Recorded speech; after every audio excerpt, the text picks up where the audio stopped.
আসসালামু আলাইকুম সবাইকে। আজকে আমি আপনাদের মাঝে নিয়ে আসলাম একটি মজাদার আমড়া মাখা রেসিপি নিয়ে। শুরু করছি। প্রথমে আমি একে একে দিয়ে দিচ্ছি বিট লবণ, তারপরে চিনি পরিমাণ মতো, যার যার স্বাদ মতো।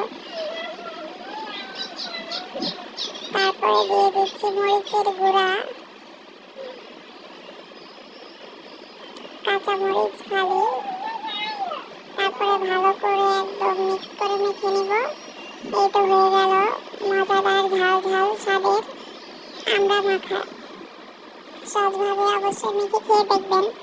বাহিরের লোকরা যেরকম বিক্রি করে একদম সেরকম পারফেক্ট মজাদার স্বাদ। ভিডিও দেখার জন্য ধন্যবাদ।